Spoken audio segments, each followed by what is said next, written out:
Salve, salve passageiros, sobe no busão! Estamos aqui hoje para falar sobre um tema muito legal, né? Sobre os planos de Deus para a nossa vida. Então eu queria dizer para vocês, trouxe aqui uma palavra, né, que Deus tocou no meu coração enquanto eu rezava por esse vídeo, e queria partilhar com vocês, né, como eu já disse, sobre os planos de Deus e os nossos planos. Como a gente consegue encaixar esses dois projetos e sejam similares. Então você pode pegar a sua palavra, vai aparecer aqui na descrição, né?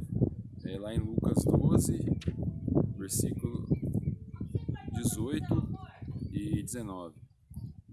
Lá em Lucas está dizendo assim, uma parábola conhecida como parábola do homem rico. Diz assim: Disse então ele: Farei o seguinte, derrubarei os meus celeiros e construirei maiores. Neles recolherei toda a minha colheita e os meus bens, e direi à minha alma: Ó minha alma, tem muitos bens em depósito para muitíssimos anos. Descansa, come, bebe e regala-te. Então, o que a gente pode perceber nessa parábola aqui, claro, o sentido principal que Jesus está querendo explicar aqui é sobre a avareza, mas eu quero trazer um contexto diferente para a gente partilhar. Como eu disse, quero falar sobre os planos de Deus para a nossa vida. Então, a gente pode analisar aqui que esse homem, né, ele teve o plano perfeito, não é verdade? Porque assim, ele teve uma colheita muito boa, né? Diga-se de passagem, abençoada por Deus, né? Dom de Deus, a bênção de Deus estava sobre ele. Só que ele não soube aproveitar aqueles bens de Deus da maneira correta. É o que acontece conosco. Deus nos abençoa, Deus nos dá muitos bens, muitas graças, muitas coisas para que a gente possa viver bem, ter uma vida plena, em abundância. Só que nós precisamos saber usar os nossos bens, saber usar os nossos talentos. Quando eu digo bens, né, seja bens físicos ou bens intelectuais, bens espirituais, qualquer tipo de talento ou uma coisa que você tenha, né, que é de posse sua, que é dada por Deus. Tudo que você tem é Deus que te deu. É bom que você fique concentrado nisso, fique ciente disso. Então, podemos ver que o plano dele era perfeito, né?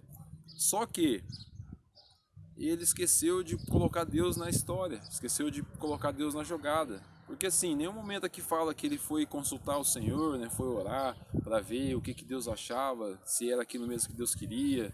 E assim, a gente viu aqui que era um plano totalmente avarento, né? Que ele estava pensando só no dinheiro e só nos bens e esqueceu totalmente do contexto espiritual, né? Ou seja, que a vida era só aqui na terra.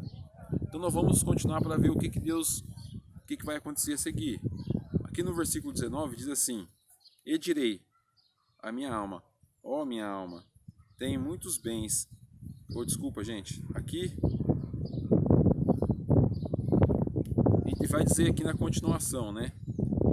Deus, porém, lhe disse: Insensato, nesta noite ainda exigirão a ti a tua alma. E as coisas que ajuntaste, de quem serão? Ou seja, né, como a gente dizia, às vezes o plano que Deus tem para nós é diferente daquilo que a gente planejou. Então, a gente não pode ficar frustrado, ficar às vezes irritado, às vezes entrar em depressão, porque se a gente fez um plano, nossa, esse plano era perfeito, igual aqui na Bíblia, né? O plano do homem era muito bom, né? Se a gente for colocar aqui no contexto não espiritual, mas no contexto de negócios, de econômico, o plano dele era perfeito, né, meu? Sem palavras, ele tinha tudo que ele precisava, era o melhor que ele podia fazer. Mas e o contexto? Nós somos homens espirituais, nós somos pessoas de Deus, passageiros do busão. Então, cara, é por isso que a gente tem que ser dócil, né? O que a gente está trazendo aqui nesse canal é essa docilidade ao Espírito, para que a gente possa ouvir a voz de Deus e saber como a gente vai prosseguir adiante, saber o que a gente vai fazer. Saber quais são os próximos passos que nós vamos dar, qual caminho nós vamos seguir, qual direção nós vamos perseguir, porque às vezes a gente pode ter escolhido uma profissão, pode ter escolhido uma vocação, pode pensar que a gente vai casar com tal pessoa, pode achar que o nosso lugar é em determinado lugar, que a gente está hoje, né, seja algum movimento da igreja, fazendo alguma coisa, mas em algum certo momento a gente pode sentir que é necessário tomar uma direção diferente. E às vezes acontece isso muito na Bíblia, né? Como aconteceu com Abraão, né? Aconteceu com José, quando Deus falou para ele, vai para o Egito, depois volta. E assim vários outros exemplos também que a gente encontra na Bíblia, com Paulo, né? E ele foi em vários lugares que Deus falava para ele, né, para poder evangelizar. Todos os apóstolos, depois que receberam o Espírito Santo, foram para cada canto, né? E então tem até uma passagem que é muito, eu não lembro agora, mas é um apóstolo, se não me engano, que ele foi levado pelo Espírito e pregou lá a pregar o evangelho para aquele eunuco, né? Explicar para ele a passagem lá de Isaías.